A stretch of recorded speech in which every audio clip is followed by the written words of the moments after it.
የአዲስ አበባ ክልልነትና የህገ መንግስቱ መሻሻል በአዳማው ስብሰባ የተሰማ ጉልህ አጀንዳ። በሰነዶች ማረጋገጫ ብቻ የተያያዙ ይዞታዎች የቤትና የመሬት ገዢዎች ላይ አዲስ መመሪያ ወጥቷል። ብቸኛ ሉል ሀያል አሜሪካ ከቀዝቃዛው ጦርነት ማክተም በኋላ ጦሯን ከሳውዲ አረቢያ አስወጥታ ወደ ሌላ የመካከለኛው ምስራቅ ሀገር ለማዘዋወር እያሰበች ነው። የኢራን ጦር በሆርሙዝ ወሽመጥ ላይ በአሜሪካ ለሚደረገው ማንኛውም ጣልቃ ገብነት ምላሽ እሰጣለሁ አለ። ሰላም ጤና ይስጥልኝ። የተከበራችሁ የመረጃ ሊንክ ቤተሰቦች ወደሚከተለው ዝርዝር ትንታኔዎች እናልፋለን። ገዢው የብልጽግና ፓርቲ በአዳማ ከተማ እያካሄደ ነው የተባለው የማዕከላዊ ኮሚቴ ስብሰባ ይፋዊ መግለጫ ባይወጣበትም ከጀርባው እየተሰሙ ያሉ መረጃዎች ግን የሀገሪቱን የፖለቲካ ትኩሳት እያናሩት ይገኛሉ። ፓርቲው በይፋዊ ገጾች ላይ ስለ ስብሰባው ዝርዝር መረጃ ከመስጠት ቢቆጠብም ከስብሰባው አዳራሽ እየፈሰሱ ያሉ መረጃዎች ከተረጋገጡ የኢትዮጵያ ወደፊት ዕጣ ፈንታ ሙሉ በሙሉ የሚቀይሩ መዋቅራዊ ለውጦች ሊደረጉ እንደሚችሉ አመልክተዋል።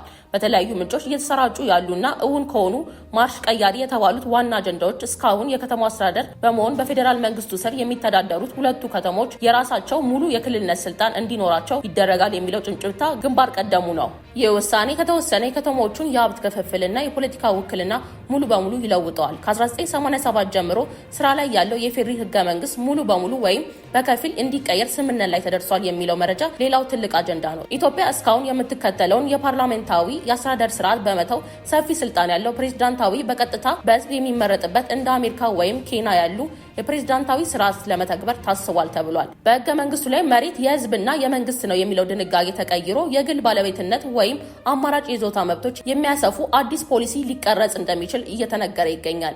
እነዚህ መረጃዎች እስካሁን ከመንግስት በኩል ይፋዊ ማረጋገጫ ባያገኙም የፖለቲካ ተንታኞች ግን ጉዳዩን በጥብቅ እየተከታተሉ ነው። እነዚህ ለውጦች እውን ከሆኑ ከ1983 ዓ.ም በኋላ በኢትዮጵያ የመጣው ትልቁ የፖለቲካ መዋቅር ለውጥ ይሆናል። ነገር ግን ሂደቱ ሰፊ የህዝብ ውይይትና አሳታፊነት የሚጠይቅ ነው ይላሉ ተንታኞቹ። በተለይም የህገ መንግስት ለውጥና የአዲስ አበባ የክልልነት ጥያቄ ከፍተኛ የፖለቲካ ውዝግብ እና ክርክር ሊያስነሱ የሚችሉ አጀንዳዎች በመሆናቸው መንግስት ጉዳዩን በምን መልኩ ወደ ህዝብ እንደሚያመጣው ይጠበቃል። የብልጽግና ፓርቲ የማዕከላዊ ኮሚቴ ስብሰባ መጠናቀቅን ተከትሎ በሚሰጠው ይፋዊ መግለጫ ወይም በሚያወጣው የአቋም መግለጫ ላይ እነዚህ አጀንዳዎች በይፋ መካተት አለመካተታቸው የሚለይ ይሆናል። እስከዚያው ግን ጉዳዩ በኢትዮጵያ ዘንድ ትልቁ የሳምንቱ መነጋገሪያ አጀንዳ ሆኖ ይቀጥላል።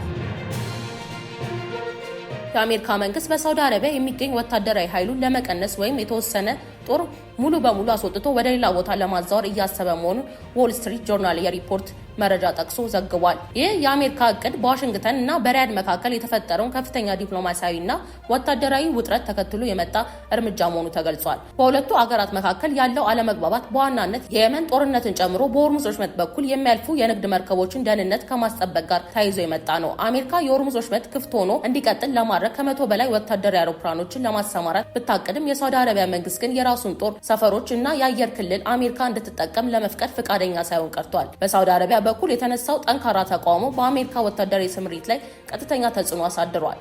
የሳውዲ አረቢያ መንግስት ለመተባበር ፈቃደኛ ለመሆኑ በአሜሪካ የቀድሞ ፕሬዝዳንት ጆ ባይደን ይፋ አድርገውት የነበረውን እና መርከቦች በሆርሙዝ ወሽመጥ ላይ በሰላም እንዲተላለፉ ለማስቻል ያለመውን ኦፕሬሽን ፕሮጀክት ፍሪደም የተባለው ስምሪት እንድታቋርጥ አስገድዷታል። ዋሽንግተን ከሪያድ ጋር የገጠማትን ይህንን መሰናክል ተከትሎ ጦሯን የምታዘዋውርባቸው አማራጭ ቦታዎችን ማየት ጀምራለች። አሜሪካ በሳውዲ የሚገኘውን ጦሯን ካስወጣች ወደ እስራኤል እና ዮርዳኖስ ሀገራት ልታዘዋውር እንደምትችል ታስቧል። ምንም እንኳን አሜሪካ ወታደሮቿን ከሳውዲ አረቢያ ለማስወጣት አማራጮችን እያጠናች ቢሆንም በጉዳዩ ላይ እስካሁን ድረስ የመጨረሻ ውሳኔ እንዳልተደረሰ ተገልጿል። የአሜሪካ ባለስልጣናት እስካሁን ድረስ ስለ ጉዳዩ በይፋ የሰጡት ማረጋገጫም ሆነ ያስተባበሉት ነገር የለም። የኢራን ጦር ኃይል የሆርሙዝ ወሽመጥ የሀገሪቱ የማይናወጥ ሉዓላዊ የውሃ አካል መሆኑን በመግለጽ ለአሜሪካና ለማንኛውም ወራሪ ኃይል ጠንካራ ማስጠንቀቂያ መስጠቱን አመልክቷል። ሀታም አልአንቢያ በመባል የሚታወቀው የኢራን ጦር ሰራዊት ማዕከላዊ ዕዝ ባወጣው መግለጫ በስትራቴጂካዊ የባህር መስመር ላይ የኢራን የበላይነት ፍጹም መሆኑን አስታውቋል። የኢራን ወታደራዊ ዕዝ ባወጣው መግለጫ ላይ በአሜሪካ በኩል በሆርሙዝ ወሽመጥ ላይ የሚደረገው ማንኛውም አይነት ጣልቃ ገብነት ከኢራን የጦር ኃይሎች ዘንድ ፈጣንና የማይቀለበስ ጠንካራ ምላሽ እንደሚያስከትል ተገልጿል።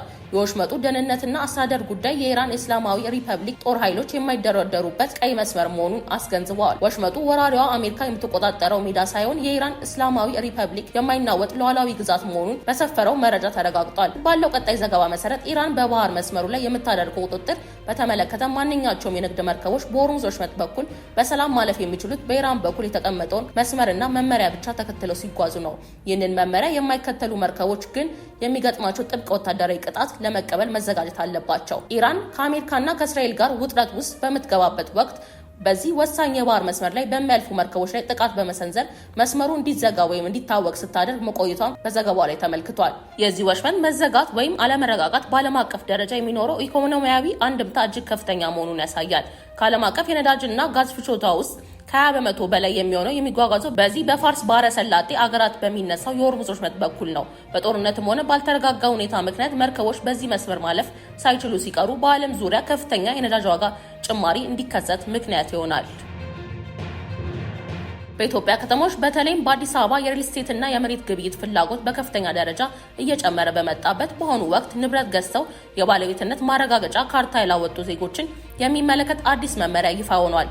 ቀደም ባሉ ዓመታት ከቤት አልሚዎች ሪል ስቴቶች አሊያም ከግለሰቦች ጋር የሽያጭ ውል ፈጽመው ጉዳያቸውን በሰነዶች ማረጋገጫ ምዝገባ ኤጀንሲ ውልና ማስረጃ ብቻ አጽድቀው የተቀመጡ በርካታ ባለሀብቶችና ዜጎች በአስቸኳይ የስም ንብረት ዝውውር እንዲያደርጉ ጥሪ ቀርቧል። የከተማ አስተዳደሩ የመሬት ልማትና አስተዳደር ቢሮ ጉዳዩን አስመልክቶ ባወጣው መግለጫ የሰነዶች ማረጋገጫ የመጨረሻው የባለቤትነት ማረጋገጫ አለመሆኑን በጥብቅ አሳስቧል። የማንኛውም የንብረት ሽያጭ ወይም የሀብት ማፍራት ሂደት የመጨረሻው ህጋዊ መዳረሻ የይዞታ ማረጋገጫ ምስክር ወረቀት ካርታ በእጅ ማስገባት ነው። ባለንብረቶች ያፈሩት ሀብት ሙሉ በሙሉ የራሳቸው መሆኑን ለማረጋገጥና ንብረታቸውንም ከማንኛውም ህጋዊ ሆነ አስተዳደራዊ ስጋቶች ለመጠበቅ የስም ዝውውሩን በአስቸኳይ ማጠናቀቅ ይኖርባቸዋል። የስም ዝውውሩ ሂደቱን ያላጠናቀቁ ዜጎች ለከፍተኛ አደጋ እና ኪሳራ እየተጋለጡ መሆኑን ተቋሙ አስታውቋል። በወቅቱ ስም አለማዘዋወር ንብረቱን በካርታው ላይ አሁንም በቀድሞ ባለቤት ስም የሚገኝ ከሆነ እምነት የጎደላቸው ሻጮች ንብረቱን በድጋሚ ለሌላ ሶስተኛ ወገን አሳልፈው የመስጠት ወይም በዋስትና ባንክ የማስያዝ ዕድላቸው ሰፊ ነው። መሬት ወይም ቤት የተገዛበት አካባቢ ለመንግስት የልማት ፕሮጀክት ለምሳሌ ለኮሪደር ልማት ወይም ለመንገድ ማስፋፊያ በሚፈለግበት ጊዜ መንግስት ካሳ የሚከፍለው ህጋዊና እውቅና የሚሰጠው በካርታው ላይ ስሙ ለሰፈረው የመጀመሪያው ባለቤት ብቻ ሊሆን ይችላል። ሻጭ በህይወት በሌለበት ወቅት የሻጭ ወራሾች ንብረቱ አልተሸጠም በሚል የሚያነሱት የይግባኝ ጥያቄ ገዢዎች ለረጅም ዓመታት ፍርድ ቤት ሊያመላልስ ይችላል።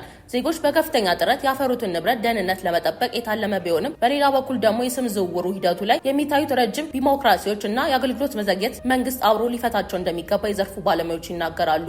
በመሆኑም በሰነዶች ማረጋገጫ ብቻ ውል ይዘው የተቀመጡ ዜጎች ከተሰጠው የጊዜ ገደብ መድረስ በፊት ሳይዘገዩ ወደ መሬት አስተዳደር ተቋማት በመቅረብ መብታቸውን እንዲያስከብሩ ይመከራል።